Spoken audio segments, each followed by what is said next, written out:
महाराज उत्तानपाद का विवाह हुआ है और सहधर्मिणी जो भार्या थी उनका नाम था सुनीति। क्या नाम था? सुनीति। माताएं सब जानती हैं, सु माने होता है माता अच्छा, और नीति माने होती है विचार। जिस माता के अच्छे विचार होते हैं, अच्छी नीति है, वो सुनीति है। सुष्ठुर नीति यस्य सह सुनीति। जिसके अच्छे विचार हैं, अच्छा व्यवहार है, अच्छी दृष्टि है, अच्छी सोच है, उसका नाम सुनीति है। और सुनीति जिस जगह होगी वहां ध्रुव जैसा भक्त पैदा होता है, ध्यान रखना। सुष्ठुर नीति के यहाँ ही, शास्त्र की नीति के यहाँ ही ध्रुव जैसा भक्त उत्पन्न होता है। वो कष्टों को भी सहन कर लेती है, दुखों को भी सहन कर लेती है, अमीरी गरीबी को भी सहन कर लेती है। राजघराने की राजकन्या सुनीति, भूमंडल के एक छत्र सम्राट मनु महाराज की पुत्र वधु उत्तानपाद की पत्नी। सब प्रकार का आनंद था, लेकिन समय का चक्र ऐसा घूमा कि न जाने कितने वर्ष बीत गए, कोई संतान नहीं हुई उनके यहाँ। एक दिन रानी सुनीति ने महाराज उत्तानपाद के पैर चापते हुए निवेदन किया, आप तो राजा महाराजा हैं, बहु विवाह प्रथा थी पहले, आपकी वंश बेल आगे नहीं बढ़ रही है, मेरी इच्छा है कि आप पुनर्विवाह कर लें, दूसरा विवाह कर लें। राजा ने कहा, रानी मैं विवाह कर लूंगा, लेकिन देवी एक मयान में दो तलवार कभी नहीं रहती, एक मयान में एक ही तलवार रहती है, दो तलवार ना समाए एक म्यान में, तुम्हारे जीवन में कष्ट हो जाएगा। तो सुष्ठुर नीति, शास्त्र की नीति ने क्या कहा कि मैं उस सब को सहन कर लूंगी, लेकिन मैं आपकी वंश बेल को हरी भरी देखना चाहती हूं। आज महाराज दूरांत प्रदेश में चले गए आखेट के लिए, मृगया के लिए, और वहां की एक राजकन्या जिसका नाम था सुरुचि, बहुत सुंदर थी। उसके रूप यौवन सौंदर्य को देख करके राजा आकृष्ट हो गए और कहा, मैं इस भूमंडल के जो सम्राट हैं पृथ्वी मंडल के, उनका पुत्र उत्तानपाद हूं, राजघराने का राजा हूं, आप मेरे साथ विवाह करके मेरे साथ जीवन यापन करें। स्वीकृति दे दी, गांधर्व विवाह हो गया, प्रेम विवाह। क्या बोलते आप लोग? अच्छा, याद भी है तुमको? हाँ, किया तो नहीं? अच्छा, महाराज गंधर्व विवाह हो गया, और गांधर्व विवाह ना कोई हवन वेदी, ना कोई परिक्रमा फेरी, परिक्रमा कुछ भी नहीं। जो हमारी भावर पड़ती है ना, फेरे पड़ते हैं, कुछ भी नहीं हुआ। सुंदर थी आप, मैं राजा हूं, मैं भी सुंदर हूं, चलो मेरे साथ। ओहन उसने भी स्वीकृति दे दी, लेके आ गए। लेकिन जब इधर समाचार मिला, घर में जो रानी सुनीति थी वो विचार करती हैं कि आज राजा छोटी रानी लेकर के आ रहे हैं। प्रसन्न हो गई मन में और सुंदर श्रृंगार किया है, 16 श्रृंगार किए। महारानी थी, कोई साधारण थोड़ी थी। हीरे मोती से जटित आभूषणों को धारण किया है, सुंदर साड़ी पहनी है, और सोने की थाली में आरती सजा करके आने वाली अपनी छोटी बहन की अगवानी के लिए पहुंच गई दरवाजे पर। दासी में और रानी में अंतर तो होता ही है, साथ में दासियां भी थी। डोली में बैठी उस रानी ने देखा कि सजी धजी कौन आई है अंदर से। इशारा किया राजा को, कौन है ये? तो राजा के मन में भी कोई ऐसा विचार तो था नहीं, तो बोले ये अपनी बड़ी रानी है। और बड़ी रानी का नाम सुना, क्रोध में भर गई। जब इस घर में रानी है एक, तो मुझे व्यर्थ क्यों लाए हो? फिर मेरी आवश्यकता क्या थी? मेरे ऊपर उपकार कर दो महाराज के, मेरी डोली को वापस लौटा दो, मैं इस घर में नहीं जाऊंगी। भले ही बहुत सुंदर राजघराना है, आप इस भूमंडल के राजा हैं, मैं यहां रहना स्वीकार नहीं करूंगी। राजा ने कहा, कारण क्या है? बोले मैं इसकी दासी बन के रहूंगी। तो राजा ने कहा दासी नहीं, आप छोटी रानी। बोले मैं छोटी रानी बनना नहीं चाहती। ये वार्ता जब हो रही थी तो पास में आ गई सुनीति। कहा बहन क्या बात है, मैं छोटी रानी में बन जाऊंगी, आप बड़ी रानी बन जाना। बोले मैं तुझे रखना भी नहीं चाहूंगी। तो मैं दासी बन जाऊंगी। बोले मैं दासी बना के भी रखना नहीं चाहूंगी। तो कहा मैं इस राजमहल को छोड़ करके जंगल में चली जाऊंगी, पर तुम अंदर आ जाओ। ये पति है और पति को पत्नी कष्ट देने वाली नहीं होती है, पति को सुख पहुंचाने वाली है, वही पत्नी है। पत्नी का अर्थ क्या होता है? किसी से आप राखी बंधवा लेते हैं तो उसको क्या बोलते हैं? हाँ, धर्म बहन बोलते हैं। क्या बोलते हैं? बहन तो आपकी है ही, लेकिन क्या बोलते हो? ये धर्म की मेरी बहन हो गई, ऐसे ही बोलते हैं ना। और पत्नी के लिए धर्म पत्नी क्यों बोलते हो? हाँ भाई, बहन तो आपकी वास्तविक बहन है, जिसने आपके माता के उदर से ही जन्म लिया, वो आपकी बहन है। और किसी और बहन ने राखी बांध दी, कहे मेरी धर्म बहन है। तो धर्म पत्नी और धर्म बहन अंतर कहाँ छुपा हुआ है? धर्म पत्नी कौन है? जो पत्नी को, पति को धर्म की ओर ले जाती है, सज्जनों, उसका नाम धर्म पत्नी होता है।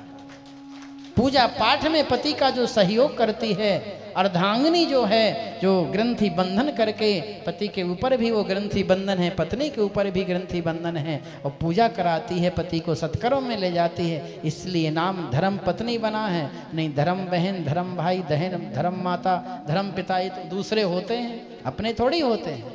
और पत्नी अपनी है, धर्म पत्नी नाम इसीलिए दिया है कि पति को धर्म की ओर ले जाए और पति को कभी कष्ट ना दे।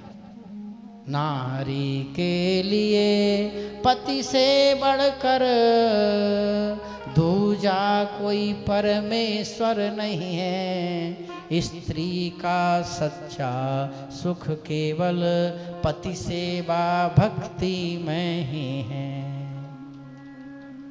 पति पारायणा थी।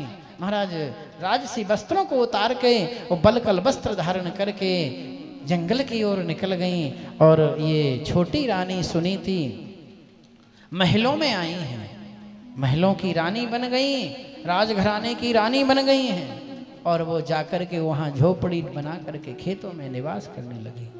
राजघराने की रानी बनी थी सुनीति और घास फूस की झोपड़ी में रह रही थी।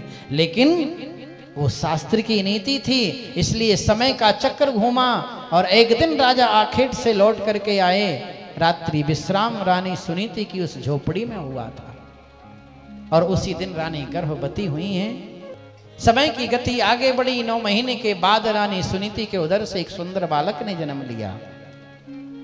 महात्माओं के यहाँ जाती थी, सत्संग करती थी, कथा कीर्तन सुनती थी और महात्माओं ने ही इस बालक का नाम रख दिया ध्रुव। बोलो भक्तराज ध्रुव महाराज की। और ध्रुव का अर्थ क्या होता है? बोले अटल, कभी भी ना टलने वाला, कभी भी ना मिटने वाला। परंपरा है कि जब विवाह कराते हैं पंडित जी तो ध्रुव दर्शन कराते हैं, क्योंकि ये ध्रुव तारा अटल है, ध्रुव जी का लोक अटल है, इसके दर्शन करो तो तुम्हारा जोड़ा अमर रहे। इस भावना से वो नाम रख दिया ध्रुव। धीरे धीरे ये बड़े हो गए। एक दिन अपनी माँ से पूछ लिया, माँ मेरे पिताजी कहाँ हैं? तो बोले सामने जो राजमहल है ना, इसके जो राजा हैं वही तेरे पिता हैं। और इधर सुनीति ने संतों से कहा, संतों ने उसको आशीर्वाद दिया, पुत्र तुझे प्राप्त हुआ है, हमारा आशीर्वाद है। तो बोले एक आशीर्वाद और कर दो, मेरी छोटी जो बहन है, राजा की छोटी रानी है, उसके यहाँ भी एक बालक हो जाए। कहा वो तो तेरा अमंगल चाहती है, तुझे घर से निकाल दिया, फिर भी तू उसका मंगल देखना चाहती है। तो महारानी सुनीति ने कहा कि महाराज मैंने आपके ही मुख से सुना है कथाओं में कि को न काहू सुख दुख कर दाता, निज कृत कर्म भोग सब भ्राता। ये अपने अपने कर्म से भोगते हैं महाराज, आप तो आशीर्वाद कर। तो कहा देवी तुमने मांगा है तो हमारा आशीर्वाद है, छोटी रानी को भी एक पुत्र पैदा होगा। और रानी के सुऋषि के यहाँ भी एक बालक ने जन्म लिया जिसका नाम उत्तम हुआ। एक का नाम ध्रुव है जो घास फूस की झोपड़ी में रहता है, और एक का नाम उत्तम है जो महाराज राज घराने में रहता है। सब प्रकार का आनंद है, दोनों के एक ही पिता हैं, लेकिन अंतर दोनों में अलग अलग हो गया है। दोनों घर में बालक जन्मे, दोनों की अच्छी सायत है, अंतर दोनों में जो भी बस अपनी अपनी किस्मत है। एक राजघराने में खेलता है और एक खेत में खेलता है, और खेलते खेलते पिता के पास आया है। इधर सुरुचि के पुत्र उत्तम को गोदी में लेकर के महाराज उत्तानपाद बैठे हुए थे। बालक ध्रुव ने भी विचार किया और राजा ने भी देखा, सोचा ये भी तो मेरा ही तो है, तो इसको भी इधर बिठा लेता हूँ। इधर उत्तम बैठा था सुरुचि का पुत्र, इधर सुनीति के पुत्र ध्रुव को बिठाना चाह रहे थे। राजा उत्तानपाद इतने में सामने से सुरुचि ने देख लिया, दौड़ करके आई और गोदी में बैठने वाले पुत्र ध्रुव का हाथ पकड़ लिया। क्रोध में भर के तमतमा गई। राजा से बोली, महाराज आप ये क्या कर रहे हैं, और बालक तू इस गोदी में कैसे बैठना चाह रहा है? इस गोदी में बैठने का अधिकार उसी को है जिसने मेरे कोख से जन्म लिया है। ना गृहीतो मया यत्वम कुक्षवापी निरपात मज। तू राजा का कुमार तो होगा, पर ना गृहीतो मया कुक्षवम, तुमने मेरी कोख से जन्म नहीं लिया। और यदि इस गोदी में बैठना चाहता है, इस गद्दी पर बैठना चाहता है, तो मैं तुझे उपाय बताती हूं। तपसा आराध्य पुरुषम तस्यैवानुगृहेण में गर्भे त्वं साधयात्मानं यदिच्छसि नृपासनम।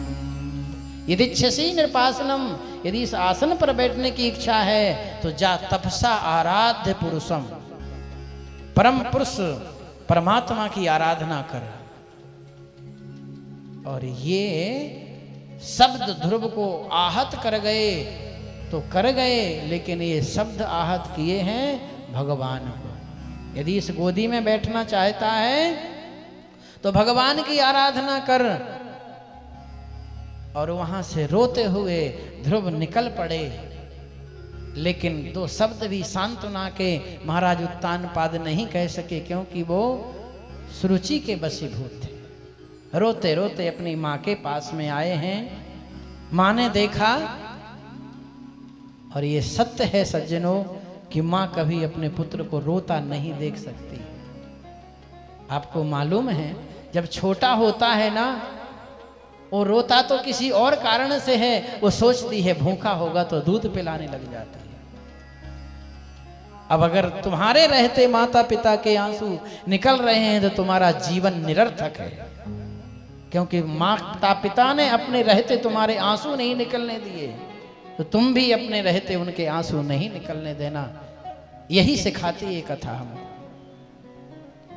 हिलकियों से रो पड़े ध्रुव, और रोते रोते माँ के पास आए। माँ ने कहा, पुत्र क्या हुआ, क्यों व्याकुल हो रहा है? तो ध्रुव ने कहा कि माँ, वो कौन थी जिसने आज भरी सभा में मेरा अपमान कर दिया, पिता की गोदी से खींच करके मुझे अलग कर दिया।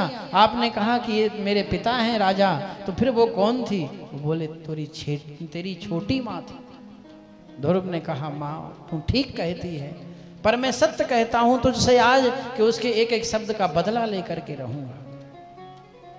पर सुनीति समझाने लगी, नहीं नहीं पुत्र, मां मंगलम तात परे सुमंस्था भुंक्ते जनो यत पर दुख दस्तात। किसी के अमंगल की कामना मत करना। सुख और दुख अपने कर्म से मिलता है।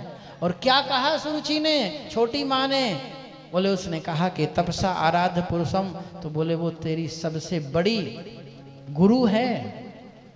इतनी बड़ी शिक्षा, इतना बड़ा मंत्र और कोई नहीं दे सकता है। अरे जगत के पिता की गोदी में, संसार के पिता की गोदी में क्या बैठता है? 100 वर्ष के पिता हैं ये। अगर तुझे बैठना है तो परम पिता की गोदी में बैठना जाके। ये मंत्र माँ ने भी दे दिया।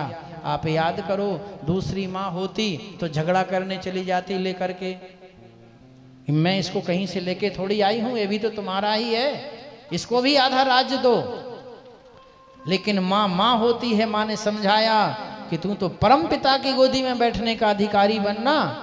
यही कहते हैं कि बालक की प्रथम गुरु माँ होती है। और नहीं माँ भटका देती उसको कि चल मैं चलती हूँ, झगड़ा करती हूँ, अभी देखती हूँ कैसे तेरे को गोदी से हटा दिया, आधा राज्य बंटवा लूंगी। पर माँ ने समझा दिया कि उसने ठीक ही तो कहा है। और सुरुचि ध्यान रखना, जैसे कैकेयी राम को स्नेह करती थी और कैकेयी के द्वारा ही राम को वनवास मिला था, ऐसे ही सुरुचि भी ध्रुव को अंदर से तो प्रेम करती थी, लेकिन इसको मालूम था कि ये हमारा नाम जागृत करेगा, इसकी माँ का तो होगा, मेरा भी नाम जागृत होगा। इसलिए आज उसने ये वाणी रूपी वज्र, उस रूपी शब्द उसको आहत कराए कि जा तू परम पुरुष की आराधना कर। और ध्रुव जी आए हैं, सबको छोड़ दिया है, माँ किसी कार्य में व्यस्त हो गई और निकल पड़े हैं। सज्जनों, रास्ते में देव ऋषि नारद मिले, समझाया, नहीं माने तो 12 अक्षर मंत्र का प्रवेश करा दिया। इस मंत्र को जपना, यमुना किनारे मधुबन में बैठ जाना और ओम नमो भगवते वासुदेवाय, इस मंत्र का जप करना। 84 कोष की परिक्रमा करते हैं तो उसमें ये स्थान आता है ध्रुव जी की तपस्या का, उसका नाम है ध्रुव टीला। वहाँ ध्रुव जी ने बैठ के तपस्या की है, भगवान का बड़ा सुंदर मंदिर है वहाँ। उसी स्थान पर भगवान ने ध्रुव जी को दर्शन दिए। ध्रुव जी ने जाकर के यमुना जी में स्नान किया है, आचमन किया है, प्राणायाम किया है और प्राणायाम करके इस मंत्र का जप किया है। बड़ा सुंदर ये मंत्र है। आप सब लोग इस मंत्र को लगभग जानते हैं, पर बताएं, मंत्र तो अनेक हैं, एक नहीं है। 12 अक्षर मंत्र है, पंचाक्षर मंत्र है, अष्टाक्षर मंत्र है, 16 अक्षर मंत्र है, लेकिन उन सब मंत्रों का अधिपति मालिक जो है वो अष्टाक्षर मंत्र यानी मूल मंत्र है। और उसी से ये सारे मंत्र तंत्र निकले हैं। वो मूल नाम इसलिए रखा है कि वो जड़, मूल माने जड़, जड़ अष्टाक्षर मंत्र है और उसके ही ये सब शाखाएं निकल के आगे बढ़ गई हैं। तो कोई 12 अक्षर मंत्र जपता है, कोई पंचाक्षर जपता है, कोई 16 जपता है। तो द्वादशे हनी, 12 दिन तक कुछ नहीं खाया, और 12वें दिन शाम को जल पी लेते हैं। पर 5वां महीना जब आरंभ हुआ, 6 महीने भजन नहीं किया, ध्यान रखना। 5वें मास अनुप्राप्ते जित श्वासो निरपात्मजा ध्यायन ब्रह्म पदैकेन तस्थौ स्थाणुरिवाचला। 5वें दिन, 5वें महीने क्या किया? बोले जित श्वासो निरपात्मजा, राजा के उस कुमार ने श्वास लेना ही बंद कर दिया, ब्रह्मरंध्र में श्वास चढ़ा लिया। नब्ज देखा, नाड़ी बंद। कभी कभी देखते ना डॉक्टर लोग, यहाँ भी देखते हैं कि यहाँ हो सकता है थोड़ा बहुत हो। 5वें मास अनुप्राप्ते जित श्वासो निरपात्मजा, जब श्वास लेना बंद हुआ तो ध्रुव का ही नहीं, चर अचर जड़ चेतन सबका श्वास अवरुद्ध हो गया। और तो और भागवत जी में वर्णन आ रहा है कि देवताओं का भी श्वास रुक गया। देवमंडल व्याकुल, ऋषि मंडल परेशान और नीचे के मंडल तो परेशान हो ही गए थे। देवता सब मिलकर के ब्रह्मा जी के पास पहुंचे। ब्रह्मा जी से कहा श्वास नहीं लिया जा रहा। ब्रह्मा जी ने कहा ये स्थिति हमारी है, ऑक्सीजन लगवाओ। तो बोले चलो अब हॉस्पिटल जाना पड़ेगा ना। और सबकी हॉस्पिटल कहाँ है? क्षीर सागर वासी, वैकुंठवासी भगवान श्रीमन नारायण के पास। तो शिव ब्रह्मा सनकादिक इंद्रादिक सूर्य चंद्रमा सब पहुंच गए और स्तुति कर रहे हैं। बोले नैवं विदामो भगवान प्राणरोधम चराचरस्याखिल सत्वधामना विधेहि तन्नो ब्रजनाद विमोक्षम प्राप्ता वयम त्वाम शरणम शरण्यम। हे प्रभु नैवं विदामो भगवान प्राणरोधम, हे प्रभु हमारा प्राण अवरुद्ध हो गया। भगवान ने कहा क्यों? बोले हमारा ही नहीं चराचरस्य अखिल शत्रुधामना, सबका श्वास रुक गया है। क्या कारण है? भगवान ने कहा अभी ऑक्सीजन मिलती है आपको, देखो मेरा एक छोटा सा भक्त ध्रुव और मधुवन में एक पैर से खड़े होकर के और 5 महीने से अन्न जल का परित्याग करके मेरा जप कर रहा है, उसी का प्रभाव है कि आप सबका श्वास रुक गया है। चलिए मेरे साथ, अभी हम सब मिलके चलते हैं और ऐसे भक्त के हम सब दर्शन करते हैं। ओ आगे आगे भगवान लक्ष्मी जी भी पीछे हो गई, मैं भी तो देखूं ऐसे भक्त को। पीछे पीछे देवता सब आ गए हैं। किसका प्रभाव था? बोले गुरु गोविंद दो खड़े काके लागू पाए, बलिहारी गुरु आपने जो गोविंद दियो दिखाए। गुरु कौन थे? बोले नारद जी। उनने मंत्र क्या दिया था? बोले ओम नमो भगवते वासुदेवाय। इस मंत्र के प्रभाव से महाराज भगवान और देवता सब चले आए। भगवान ने आकर के जैसे ही ध्रुव जी के दर्शन किए हैं, ध्रुव ने नहीं किए भगवान के दर्शन, भागवत जी कह रही हैं कि भगवान ध्रुव के दर्शन करने आए। भगवान ने दर्शन किया है, समाधिस्थ थे अंदर हृदय में। भगवान लक्ष्मी और नारायण की झांकी थी और जैसे ही भगवान ने उस झांकी को, अंदर की झांकी को अदृश्य किया है, नेत्र खुले तो वही झांकी बाहर खड़ी हुई थी और देखते ही ध्रुव जी साष्टांग उनके चरणों में गिर पड़े। बोलो भक्त वत्सल भगवान की। और भगवान ने अपने जो दिव्य आयुध थे, हमारे यहाँ जब दीक्षा संस्कार होता है ना, तो शंख और चक्र दोनों तप्त करके अंकित कराते हैं। कहीं ठंडे भी देते हैं, हमने शायद ठंडे दिए आपको, ठंडे देते हैं चंदन में मिला के, कहीं तप्त करके स्पर्श कराते हैं भुजाओं को। यही भगवान ने अपने आयुध शंख और चक्र ध्रुव जी को स्पर्श कराए हैं। ध्रुव जी की सोती हुई वाणी जागृत हो गई और भगवान की स्तुति की है। योन्ता प्रविश्य मम वाचमिमां प्रसुप्तां संजीवयत्यखिल शक्तिधरा स्वधामना अन्यांस हस्तचरण श्रवणत्वगादीन् प्राणान्नमो भगवते पुरुषाय तुभ्यम। स्तुति की है योन्ता प्रविश्य, जिन्होंने मेरी वाणी में प्रवेश करके मेरी वाणी को बोलने की शक्ति दी है, मेरे अंदर प्रवेश करके मुझे सोचने की शक्ति दी है, चलने की शक्ति दी है, काम करने की शक्ति दी है। उन प्रभु को मैं बारंबार प्रणाम करता हूँ। अन्यांस हस्तचरण श्रवणत्वगादीन प्राणान नमो भगवते पुरुषाय तुभ्यम। बड़ी सुंदर स्तुति की है। भगवान ने उन्हें वरदान दिया है और ध्रुव जी से कहा कि अभी तुम चले जाओ, तुम्हारे माता पिता व्याकुल हैं, माता पिता को संतुष्टि प्रदान करो और इस राज्य का संचालन करो और फिर सीधे मेरे लोक के पास आ जाना। जहाँ मेरा बैकुंठ है ना, उसके बगल से ही एक सुंदर बंगला बना हुआ है, बड़ा सुंदर बंगला है। उसका आज तक मैंने नामकरण नहीं किया। मेरे भक्त ध्रुव, आज उसका नाम करता हूँ ध्रुव लोक। मेरे बैकुंठ लोक के बराबर में है। मैं तेरे जैसे भक्त के पीछे दौड़ता हूँ। वो बैकुंठ का के पास में जो ध्रुव लोक है, उसका मैंने तुम्हें आज निवासी बनाया। ध्रुव जी लौट के आए। माता पिता के मन में भी बड़ा कष्ट था, उत्तानपाद के मन में।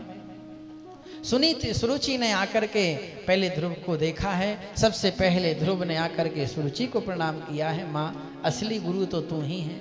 अगर ना तू ये कहती कि जब जगत परमपिता की गोदी में बैठ तो मैं नहीं जाता, इसलिए पहले बंधन माँ तुझे है, फिर मेरी माँ को बंधन, फिर मेरे पिता को बंधन। और उत्तानपाद ने कहा कि ध्रुव अब इस राज्य का तुम संचालन करना और मैं भगवान के भजन के लिए जंगल में जा रहा हूँ।